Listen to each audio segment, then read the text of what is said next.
100번 싸워 100번 이기는 것이 최선이 아니다. 싸우지 않고 적을 굴복시키는 것이야말로 최선이다. 이 말은 2500년 전 한 사상가가 남긴 지혜입니다. 그의 이름은 손무, 우리가 손자라 부르는 인물입니다. 기원전 6세기 중국 대륙은 피로 얼룩진 전국시대였습니다. 크고 작은 나라들이 생존을 위해 매일 전쟁을 벌였고 수많은 사람들이 전장에서 쓰러져 갔습니다. 그 시대의 혼돈 속에서 손자는 묻습니다. 전쟁은 정말 불가피한 것인가?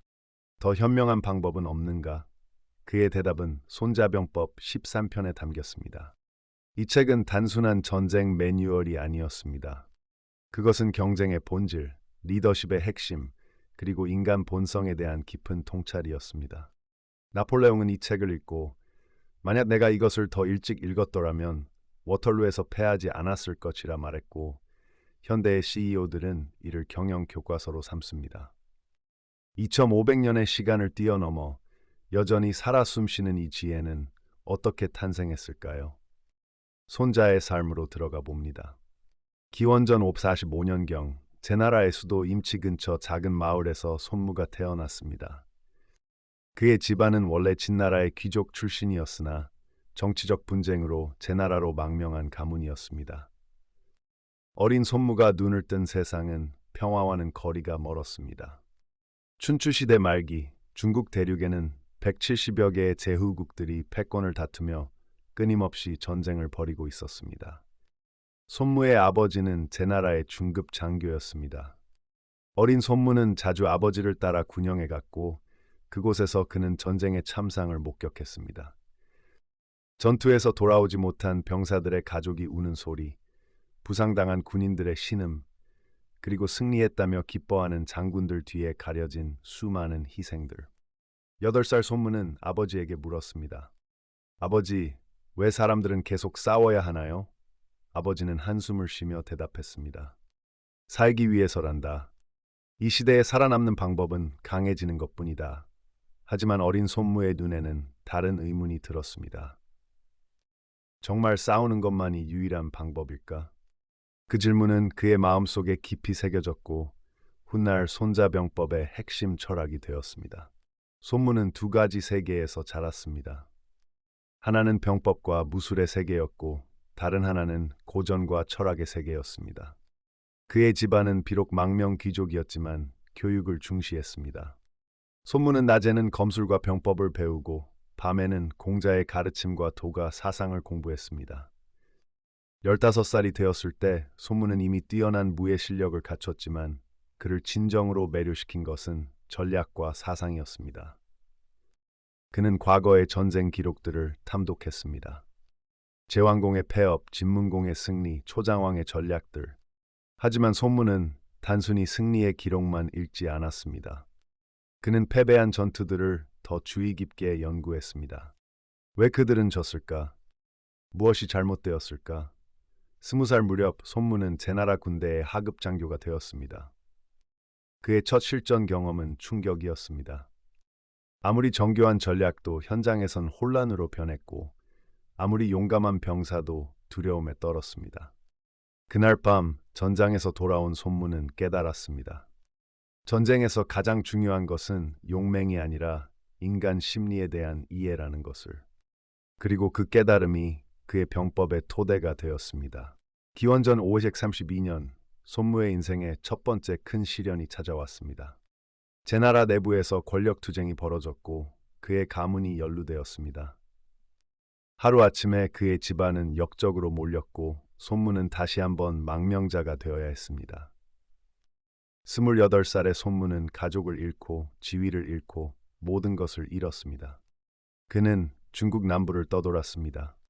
초나라, 월나라, 작은 제후국들을 전전하며 때로는 용병으로, 때로는 상인의 호위무사로 생계를 이어갔습니다. 이 방랑의 시기는 고통스러웠지만 동시에 그에게 귀중한 선물이었습니다. 그는 다양한 나라의 전쟁 방식을 직접 목격했습니다. 산악 지형에서의 전투, 수전, 공성전, 야간 기습, 각 지역의 군사 전술과 문화를 몸소 체험했습니다. 어느 날 밤 초나라 어느 객잔에서 손무는 우연히 도망치는 패잔병들을 만났습니다. 그들은 10배나 많은 적군에게 포위되었다가 간신히 탈출했다고 했습니다.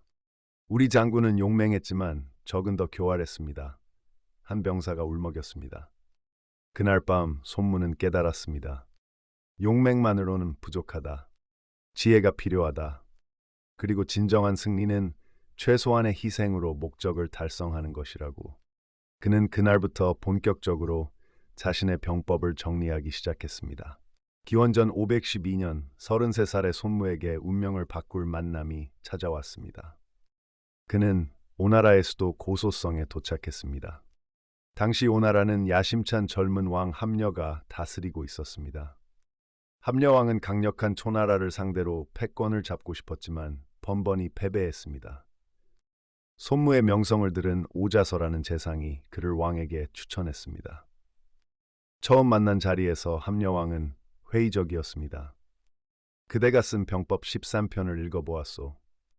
글은 훌륭하지만 실제로 적용할 수 있겠소? 손무는 차분히 대답했습니다. 전하, 저의 병법을 시험해 보시겠습니까? 함려왕은 흥미를 느꼈습니다. 어떻게? 궁녀들을 병사로 삼아 훈련시키겠습니다.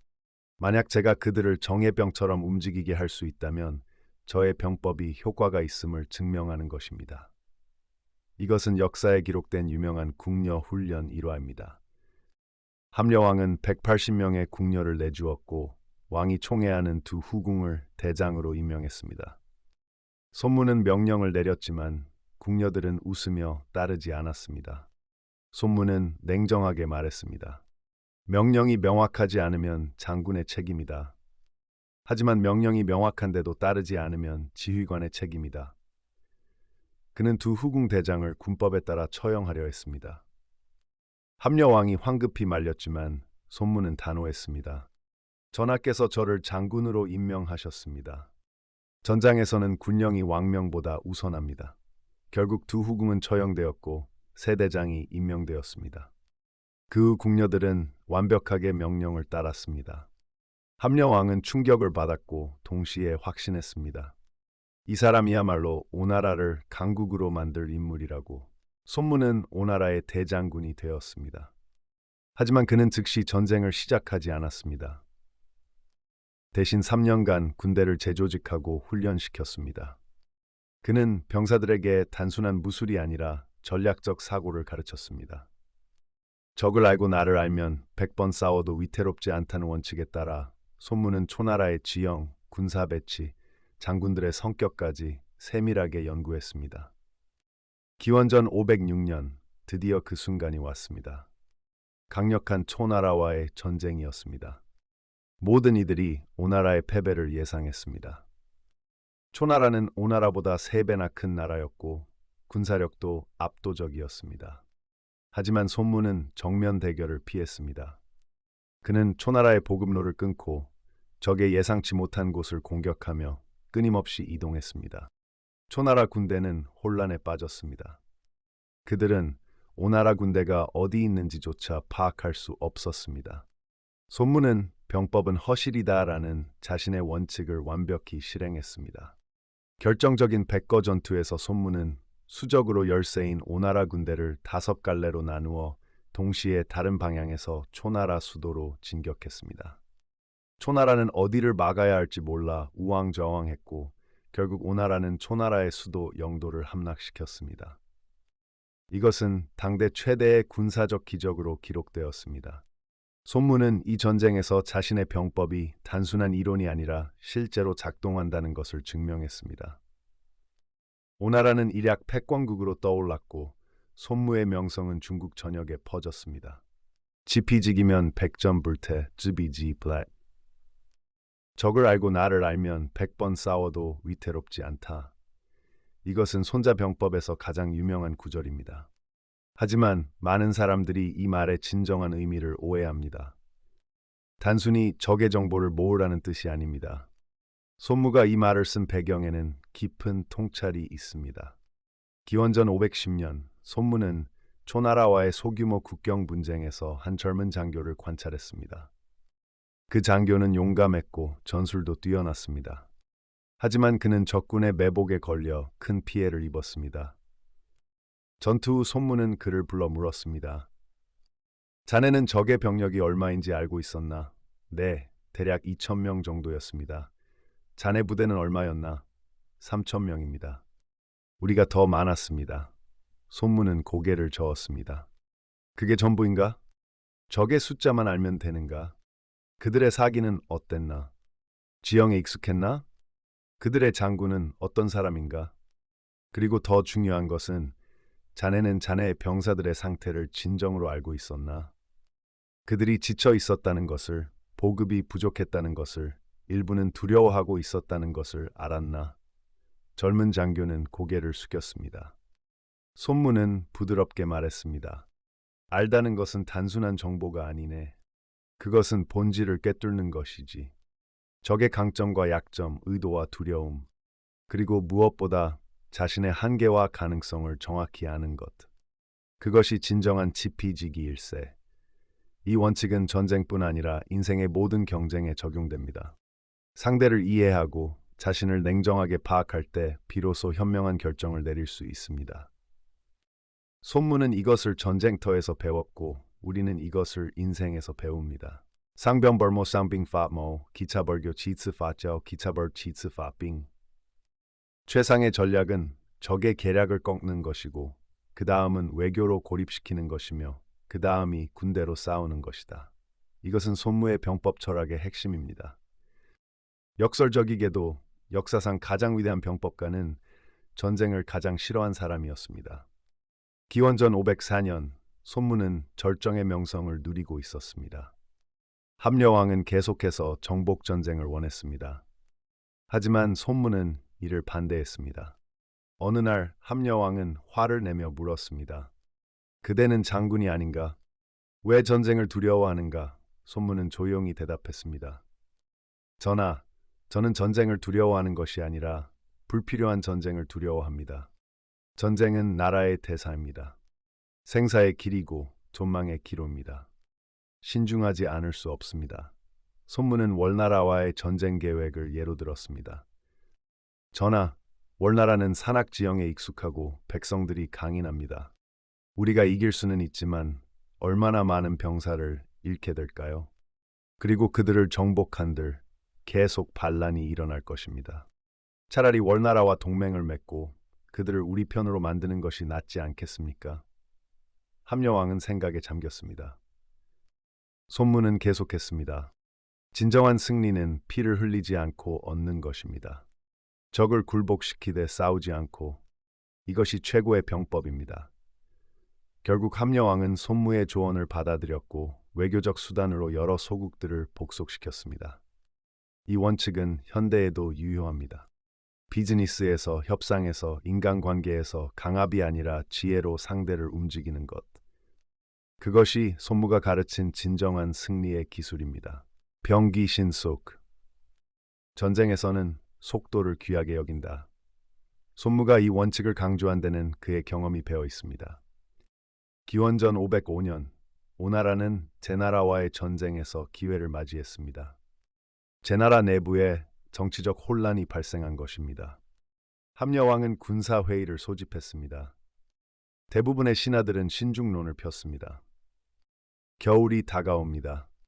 봄까지 기다렸다가 대규모 병력을 동원하는 것이 좋겠습니다. 하지만 손무는 다른 의견을 냈습니다. 지금 당장 출병해야 합니다. 소규모 정예 부대로 신속하게 이동하면 제나라가 준비하기 전에 승부를 낼 수 있습니다.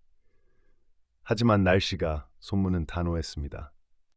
전쟁에서 타이밍을 놓치는 것은 패배를 자초하는 것입니다. 완벽한 준비를 기다리다가는 기회가 사라집니다.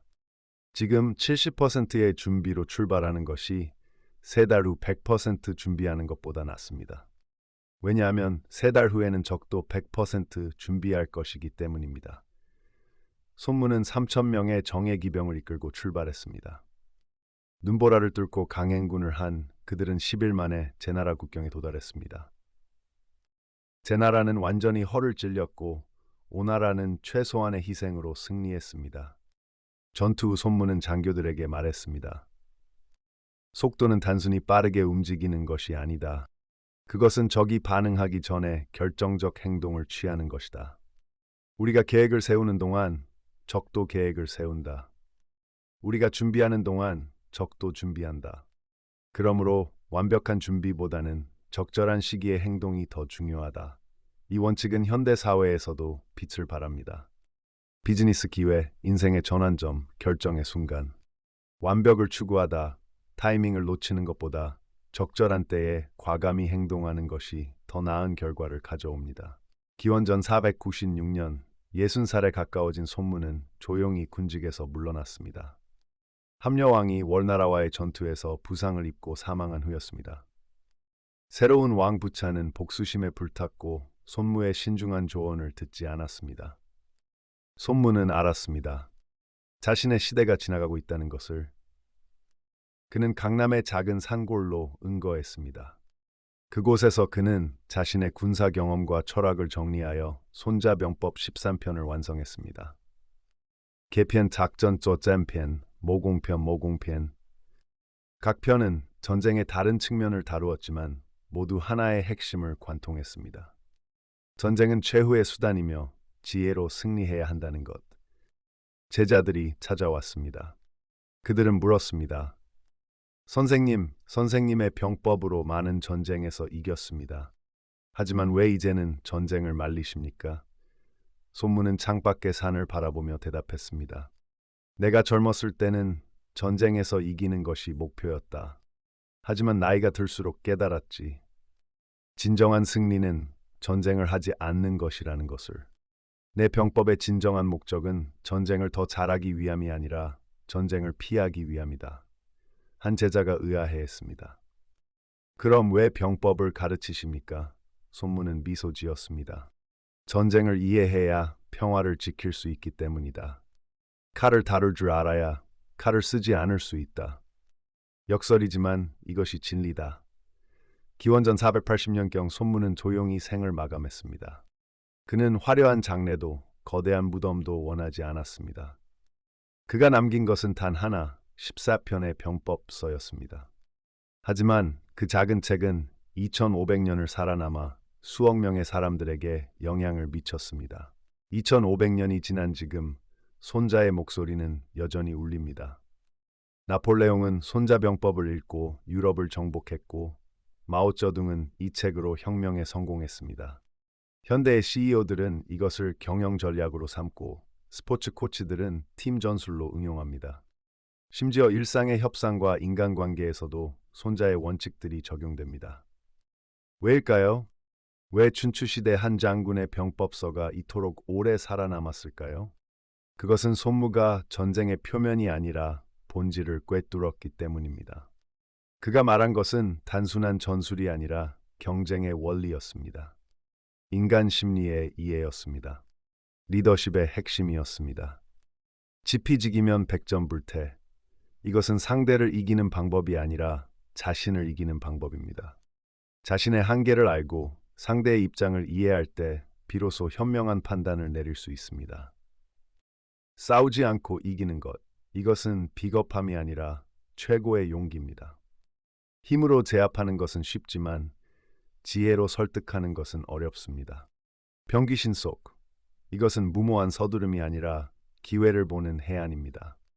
완벽을 기다리다 아무것도 하지 못하는 것보다 적절한 때 과감히 행동하는 것이 낫습니다. 손무는 전쟁을 싫어한 장군이었습니다. 그가 진정으로 원한 것은 전쟁 없는 세상이었습니다. 하지만 그는 알았습니다. 이상만으로는 평화를 지킬 수 없다는 것을. 그래서 그는 역설적인 길을 택했습니다. 전쟁을 완벽히 이해함으로써 전쟁을 피하는 방법을 가르친 것입니다. 오늘날 우리는 총칼이 아닌 다른 전쟁터에 서 있습니다. 비즈니스의 경쟁, 관계의 갈등, 인생의 도전들. 하지만 그 본질은 같습니다. 그리고 2500년 전 한 노장군이 남긴 지혜는 여전히 우리에게 길을 보여줍니다. 싸우되 불필요하게 싸우지 말 것. 이기되 파괴하지 말 것. 강하되 교만하지 말 것. 그리고 무엇보다 자신을 알고 상대를 이해할 것. 이것이 손자가 우리에게 남긴 마지막 가르침입니다. 강남의 작은 산골 어딘가 손무의 무덤은 이미 사라져 흔적도 없습니다. 하지만 그의 목소리는 여전히 살아 있습니다. 그가 전장에서 배우고 은둔에서 깨달은 지혜는 오늘도 누군가의 인생에서 울려 퍼집니다. 그리고 그것은 앞으로도 계속될 것입니다. 인간이 경쟁하고 선택하고 살아가는 한